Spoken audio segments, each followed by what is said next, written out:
And welcome to the Rick House. My name is Cyrus Farmer, and you are watching and listening to the Stomp the Tee podcast. Folks, we have so much to get into tonight. Let me tell you exactly what you can expect to hear. We're going to be talking about a documentary series that I watched the first part of this past Sunday called, what is it called? It's called Live Aid. When rock and roll, um, oh my gosh, when rock and roll took on the world, it is interesting. So we'll talk about that, and we'll also be talking about. We're going to be debuting a new segment from now until the end of the summer, and that segment it kind of explores um, the history of some great iconic sports themed music. Folks, I think you're going to like the first part of this. We're going to do this between now and Labor Day. We're going to finish out the summer with a bang.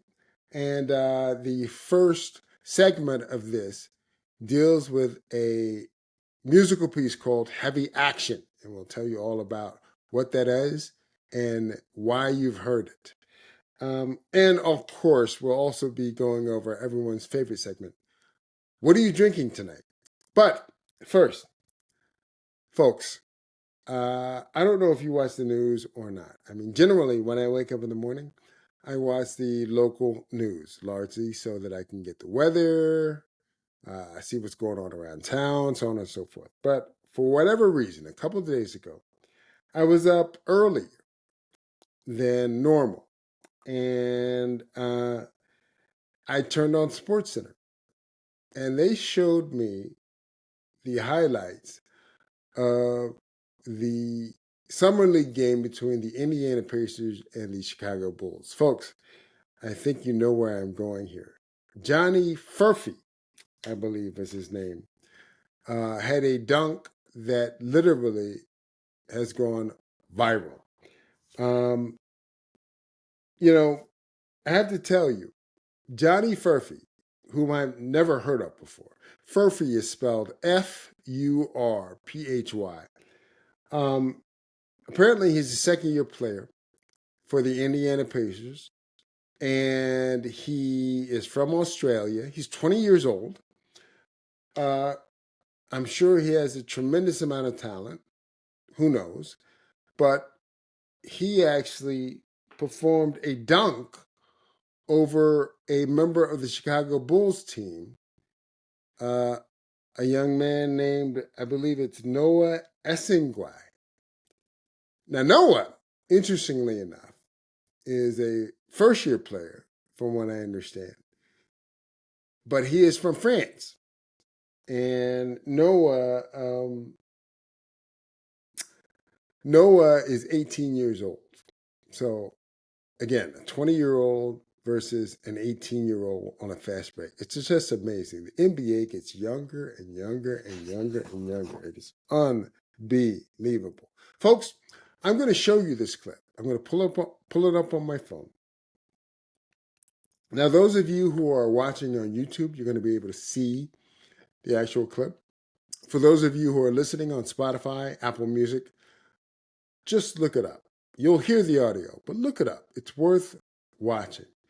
There is a 1,000 different versions of this dunk on social media right now. And I'm going to show you the version I like. And the reason I like it is because of how it was reported on Sports Center.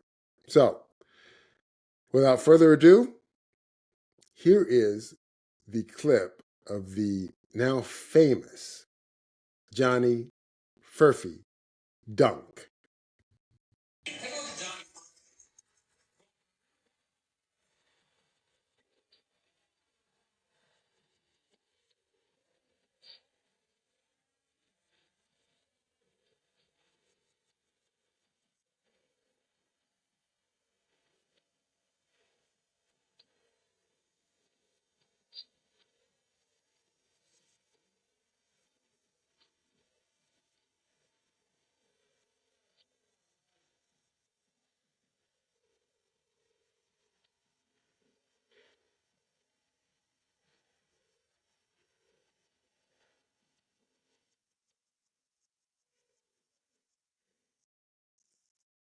Okay, folks, that is the clip. And I can tell you right now,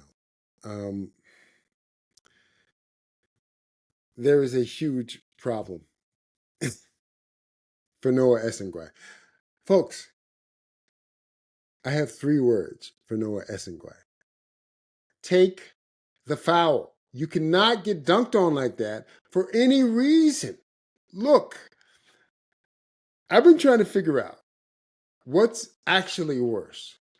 The photo that they show you of the dunk, which is essentially the poster, or the reaction by the commentators on SportsCenter. And I will say this, let's be fair. There is nothing worse than that photo, but it is only, in my opinion, marginally worse than the actual reaction by the commentators on ESPN. You can't have people falling out laughing at a picture of you getting dunked on by somebody else. Noah, I'm not talking about hurting anybody, all right? Wrap him up. You cannot afford to be in this poster. Now, look, again, I've never heard of Johnny Furphy before, but if this is how he plays on a regular basis, now, mind you, Johnny Furphy averaged, I think, 2.1 points a game, and he also averaged 7.6 minutes a game during 2025, his rookie season. But if this is how he plays, once he gets comfortable, the Pacers might be okay until Tyrese Halliburton gets back. I'm telling you right now. Noah, a picture lasts forever. This image, and folks, look it up. Those of you on Apple Music, those of you who are on Spotify who did not see the clip that I showed you, there's an image of the poster. That image is going to be on t-shirts. That image is going to be on fat heads. That image is going to be on towels, coffee mugs.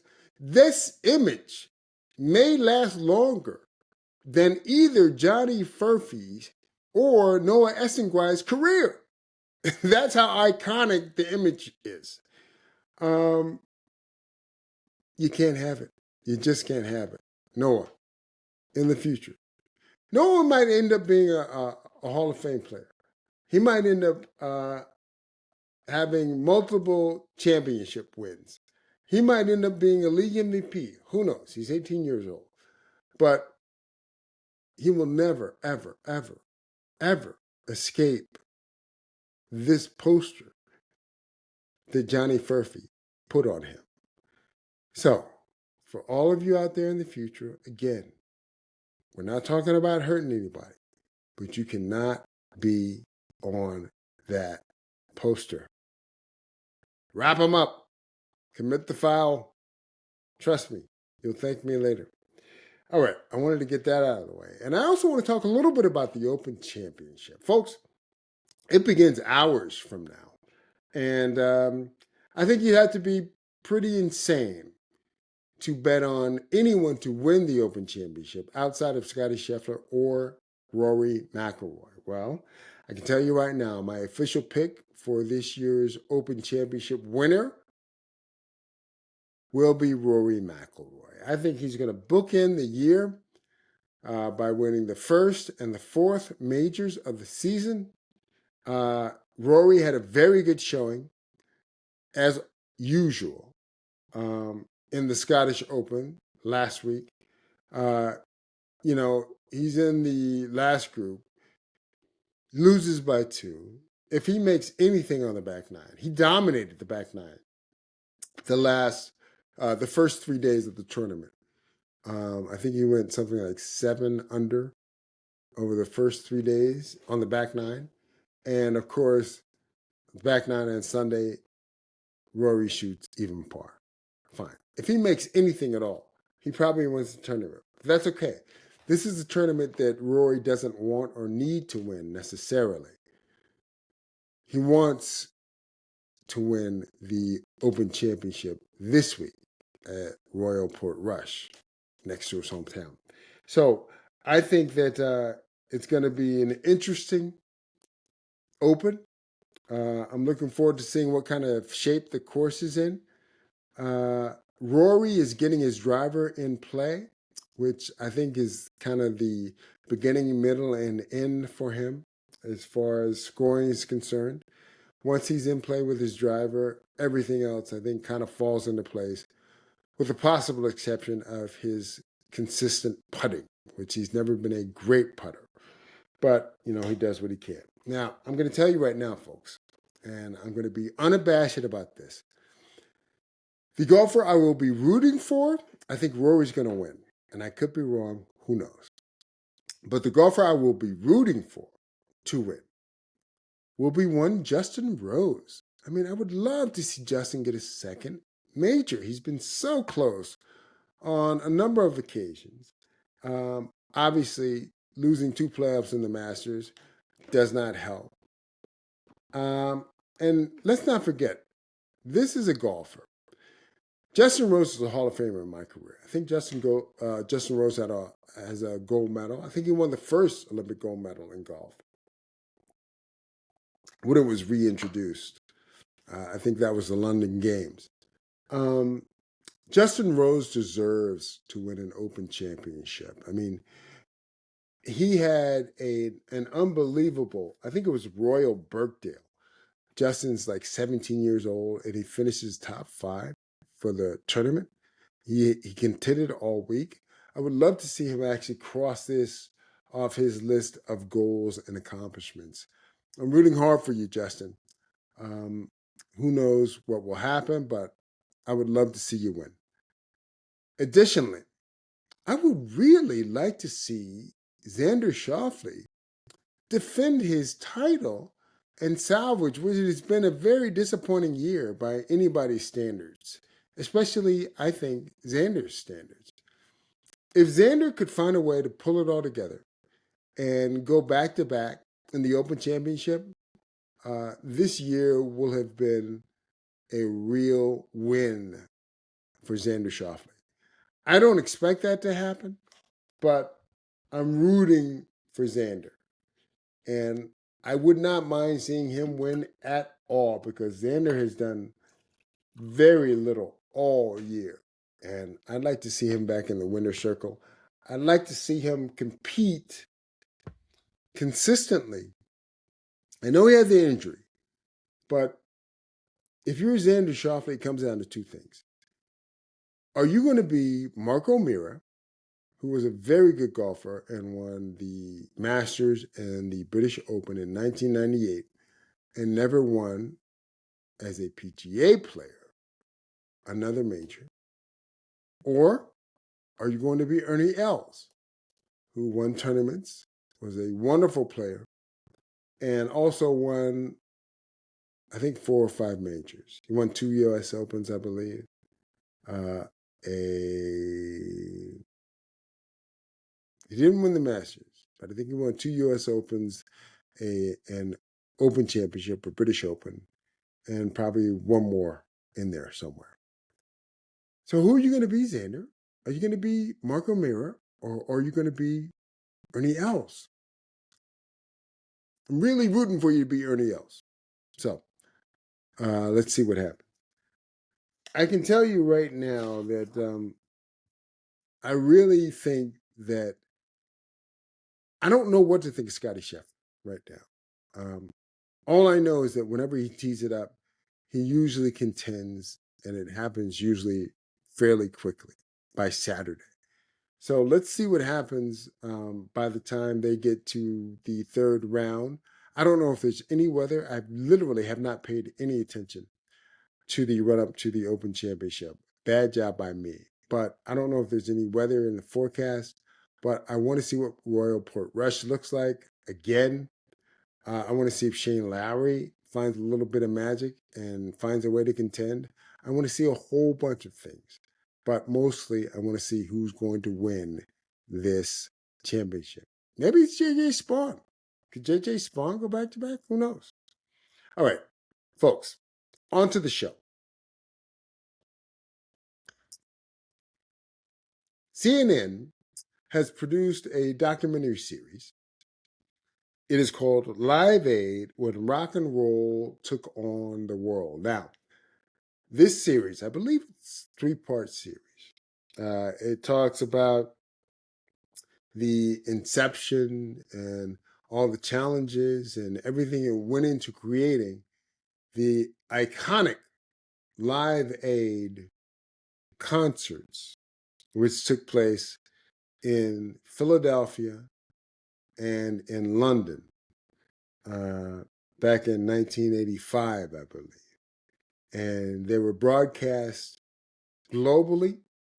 You saw all the London performances. You saw all the Philadelphia performances. It was a very of the moment event. And most people who were young watched as much of it as they could. It was like the Olympics for young people. So I watched it. It was great. It all started. This is episode 1 that I saw this past Sunday. And let me tell you what was involved in the episode. It all started when Bob Geldof saw a piece on the from the BBC on the famine in Ethiopia. Now, Bob Geldof, who is Bob Geldof? I had never heard of Bob Geldof before Live Aid, before Band Aid, before any of this. Apparently, he was the lead singer of a group called the Boomtown Rats. They'd been around for about a decade by 1984, and apparently were relatively successful in the UK, and obviously had some kind of following globally, large, small, whatever. But they were known. I didn't know them, but that doesn't mean much. So Geldof sees this report on the famine in Ethiopia, and he's like, someone has to do something. This is horrible. And this is like in the height of 80s consumption, the me decade, right? The 1980s in the West being the US, UK, I assume Italy and France, maybe Spain, was a very consumption-oriented decade. Make money, spend money, eat like a glutton, take drugs like Tony Montana, literally go crazy. It was a me decade. And 1984 was kind of like the peak of all of that. 84, 85. So Geldof is trying to find a way.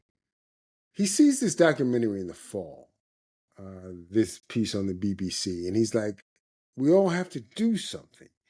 And it's interesting. CNN is really very granular in their approach to this docuseries. I mean, they really get down to the nitty gritty. They talk about how the famine was occurring in Ethiopia, but the U.S. was they weren't against Ethiopia. They weren't for Ethiopia. They were kind of ambivalent about helping end the famine in Ethiopia simply because it's the Cold War. And Ethiopia was firmly aligned with the Soviet Union. They were literally backed by the Soviet Union, the Ethiopian government, from what I understand. And the Ethiopian government embraced their relationship with the Soviet Union. So the United States, being in the middle of the Cold War, essentially said, well, if you guys are starving, let the Soviet Union help you, essentially. But there was a piece on NBC News, apparently, that aired in the fall of 1984, late October. And following that NBC News report, the Reagan administration released 300,000 metric tons of wheat to the people of Ethiopia from the government reserves here in the U.S. And they also released $50 million. This was to help famine relief because apparently the piece, anchored by Tom Brokaw of NBC News, was very moving at the time. Now, Band-Aid, which is the collection of British artists that Bob Geldof pulled together to record a single. The single was called Do They Know It's Christmas, was recorded in one day, and that was recorded on November 25th of 1984. Folks, some of the people involved in this recording are obviously household names. Sting, Bono, Phil Collins, Paul Young, George Michael, Boy George, just to name a few. I mean, you also had Bananarama, Spandau Ballet, Duran Duran, Kool and the Gang somehow from America slipped in to the Do They Know It's Christmas song, benefit, single, and video from Band-Aid over in London. Who knew? I was a big Kool and the Gang fan, by the way. I still am. Now, the morning they gathered to record this song, Boy George was actually slated to join them, but he was in New York. He was groggy.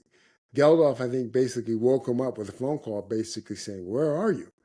And Boy George is groggy. He's like, ah. And Geldof says, "Hey, get on a Concorde and get over here so we can record you. We want you to be a part of this." Now, Boy George, just to be fair, was the lead singer of a group called Culture Club.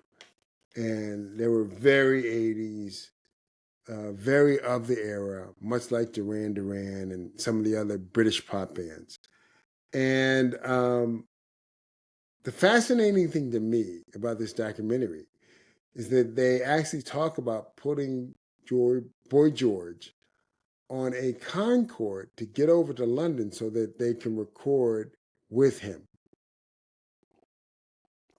Folks, I don't know how many of you are aware, but the Concorde was one of the first, I think it's the first and only transatlantic flight that was supersonic.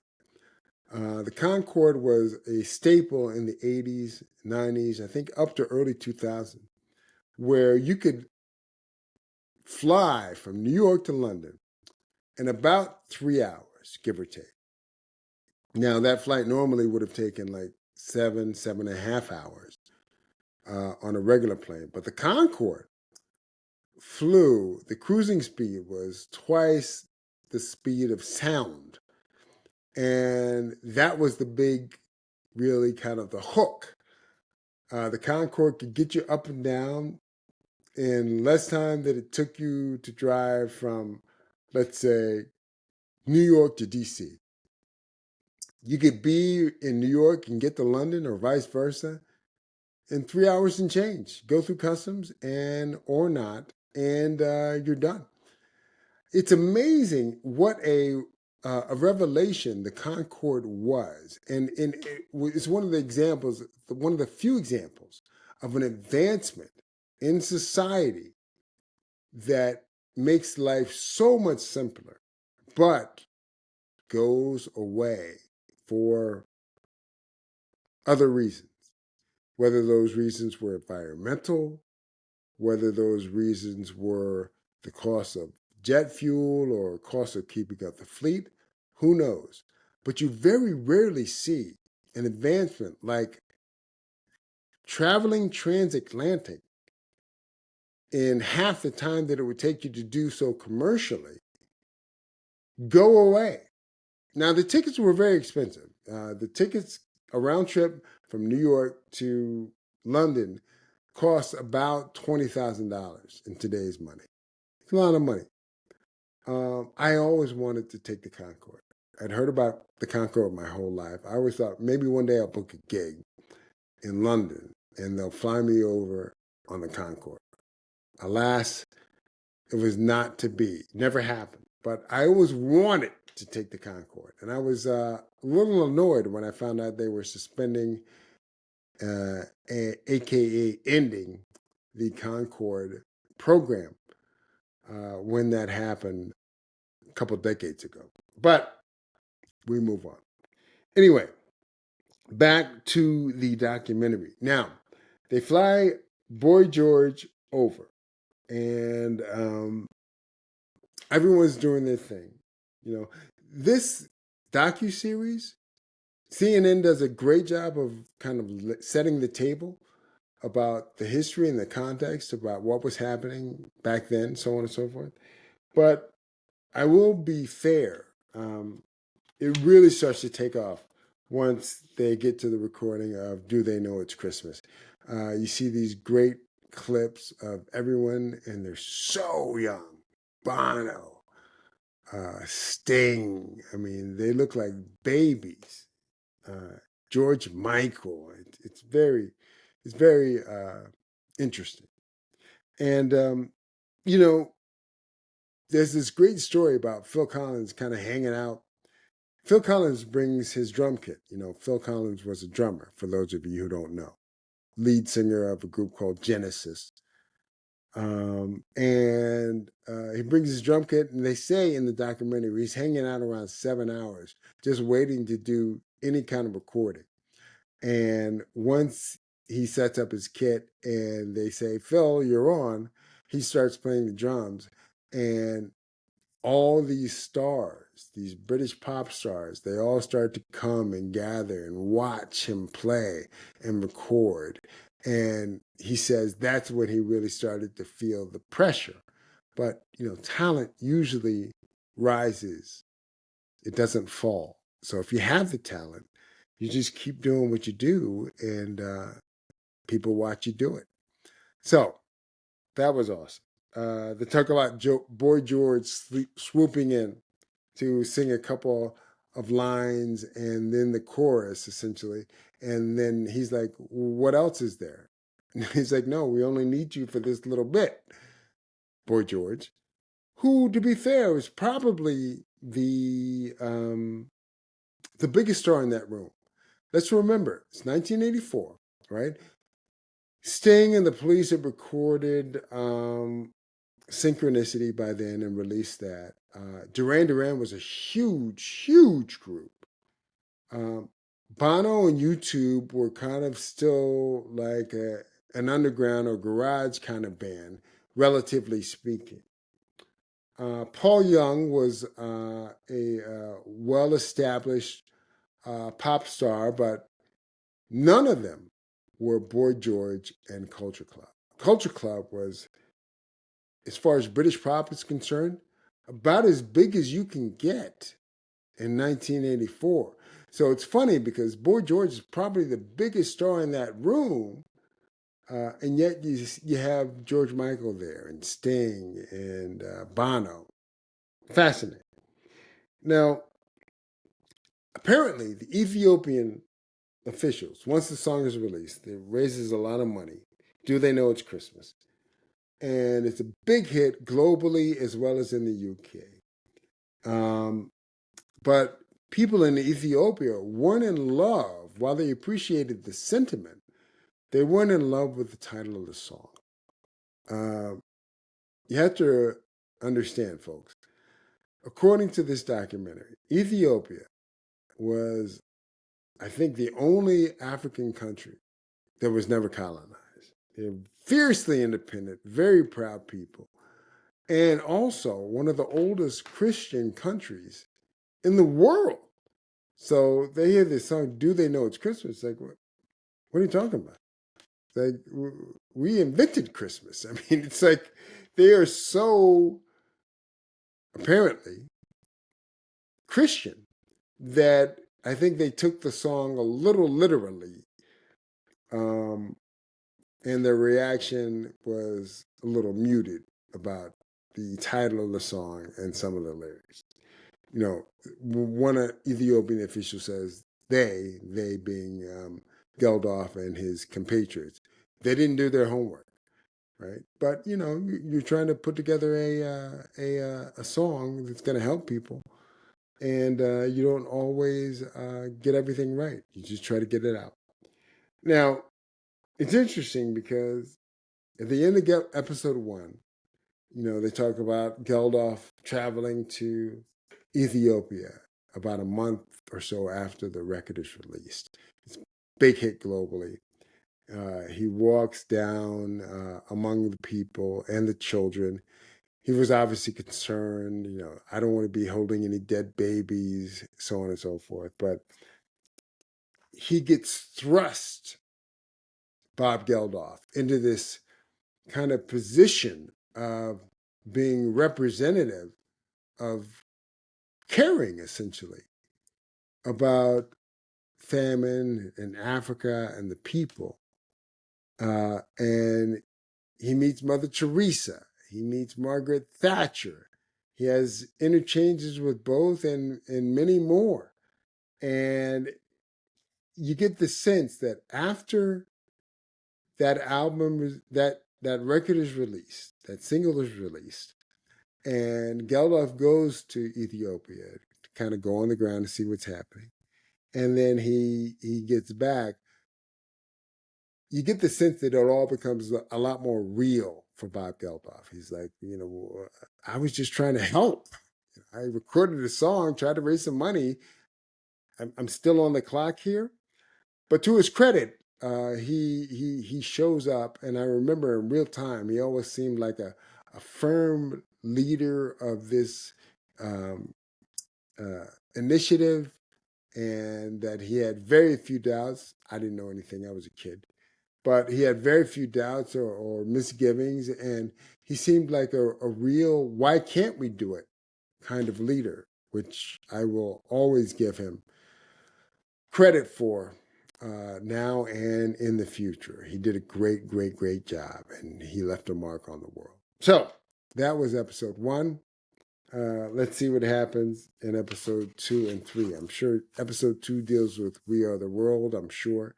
And then episode 3 will probably deal with the concerts in London and Philadelphia. But if you have a chance, I think you should watch it. It's worth watching. It's interesting.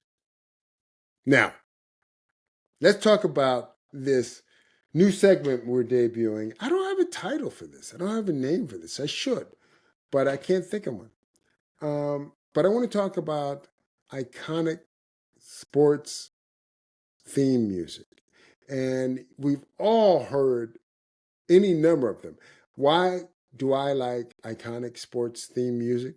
Because it gets me ready for the game. It's familiar. And I know when I hear this music, I'm about to watch something that is literally going to be of tremendous interest to me. So, the first segment of this new segment deals with a song. It's probably one of the most famous pieces of sports theme music in history. And it deals with a song called Heavy Action. What is heavy action? Well, I can tell you.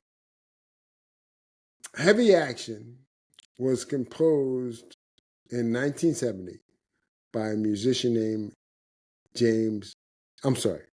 by a musician named Johnny Pearson. I want to get that right. Heavy Action eventually became the theme song to Monday Night Football. All right. So I'm going to play this for you. And for those of you who are on Spotify and on Apple Music, you're not missing anything. I'm just playing the music. There's no video here. But I'm going to play it to familiarize you with the piece of music we're talking about. Here it is, Heavy Action.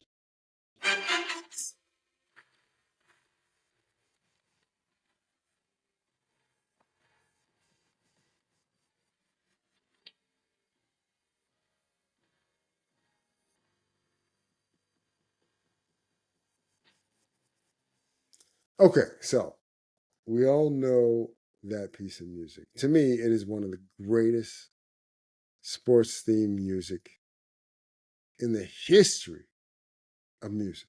I don't know what they were playing in the Olympic Games in Greece. I don't know what they were playing in the Roman Coliseum.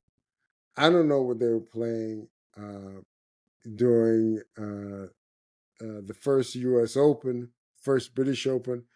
But that piece of music is so iconic to me. It means football. And more importantly, it means Monday Night Football. Johnny Pearson was commissioned by the BBC to write that piece of music for its music library. Now, Johnny Pearson at the time was a member of the orchestra for a show called Top of the Pops. There was a big weekly show in Britain in the 60s and 70s, I believe. And the orchestra at Top of the Pops would accompany whatever pop star was on the show that week while they sang their song. So they were very versatile, very talented. It's like the Tonight Show band, right? Heavy Action first made its debut on a show called Superstars. Now, Superstars apparently was a show in Britain in 1973 that ran for years, but it originally aired here in America as a 2-hour special before it became a series in Britain.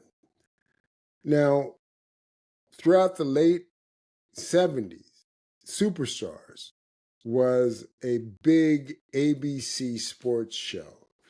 You would have these 10 events. It was basically like a decathlon for different sports stars. You would have the 100-yard dash, a swimming event, an obstacle course, all these different events.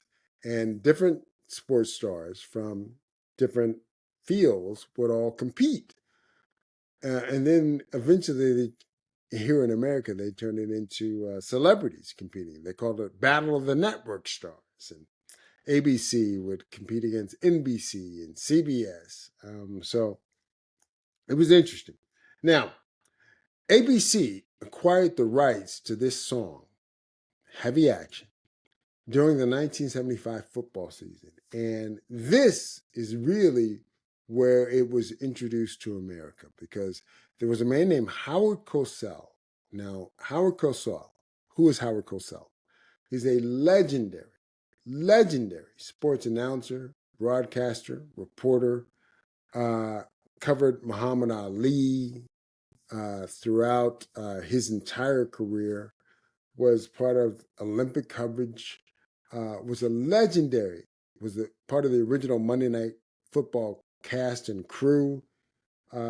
Think of Howard Cosell. He was kind of like the Brooklyn Jewish version of Stephen A. Smith. He was very, very, very well loved, and equally, if not more, despised by the viewing public. People just didn't like him. But he had as many fans as he had detractors, and that's part of what made Howard Cosell must-watch TV. You can say the same thing for Stephen A. Smith to a degree. So this music was played during the halftime segment that Howard Cosell would show highlights of the previous week's games on Monday Night Football. It was great. I used to watch this. It was awesome. And remember, there's no Sports Center. There's no cable. None of that. So if you want to watch what happened in a game that you didn't actually live in the market to see, you had to watch something like Monday Night Football at halftime to see what the highlights were. And this music played underneath. It actually became an official theme song. They used it at ABC for Monday Night Football starting in 1976.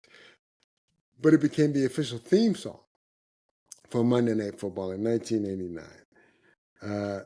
This piece of music has been used forever, and it is very well deserving of an intro segment to this end of summer kind of examination of sports themed music. Now, I can tell you this. Do you know what the original from 1970 to 1975? Do you know what the original music sounded like to introduce Monday Night Football? It was a piece of music called Score. All right. And this is what Score sounded like. I can't believe this opened Monday Night Football when it first started. Listen to this.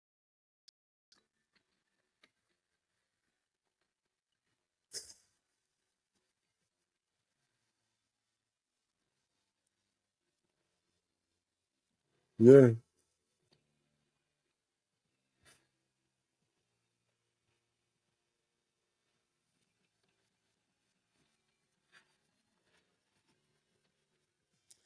So obviously, that was of an era, and somehow it lasted 5 years. They played that on the show. Can't believe it. Anyway, that is the segment on sports theme music. We'll have another one for you next week. I hope you enjoyed that. I know I did. Learned a lot of interesting stuff. Now, we're at the point of the show now where I get to ask you a question. And that question is, what are you drinking tonight? Well, I can tell you what I'm drinking, and that is Virginia Distillery Company's single malt whiskey, single barrel. Folks, I'm going to tell you a little bit about this product. I'll tell you what's in this bottle, and I'll tell you what I think of it. It is bottled by the Virginia Distillery Company in Livingston, Virginia.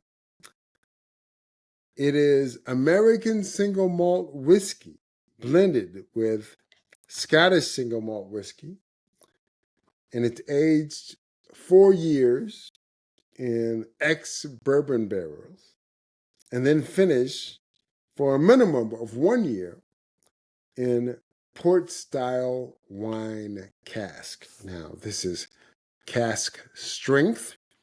The ABV is 59%, makes it 118 proof. This particular bottle is from barrel 2243, and it cost me $50. What do I think of it? Folks, apparently the Virginia Distillery Company is leaning very heavily into American single malt whiskey, which apparently just got licensed by the TTB as a true designation in January of 2025. So American distilleries can actually produce American single malt whiskey under certain protocols and make it official. I think it's pretty good. It's sweet but savory. Good kick, but nothing that's going to hurt you. It is definitely worth having in your bar. $50 a bottle. I mean, I might have one or two of these around between now and the end of the year. I'm all for anyone who's doing something different and leans in with their product. And I feel like the Virginia Distillery Company is doing just that with their American single malt whiskey. So I'm into it. You should try it, especially if you get it for $50 a bottle. It's completely worth it. Again, this is almost 120 proof. It's completely worth it. Add it to your bar. Let me know what you think. All right. So that is the show for tonight. I want to thank you all for watching. I want to thank you all for listening. My name is Cyrus Farmer. This is the Stomp the Tee podcast. Folks, we will be coming at you for obviously every week following, week in, week out. This is what we do here. We are here for you. So tell anyone with ears how much you enjoy the Stomp the Tee podcast. But for now, thank you for watching. Thank you for listening. My name is Cyrus Farmer, and as always, we will see you on the first tee.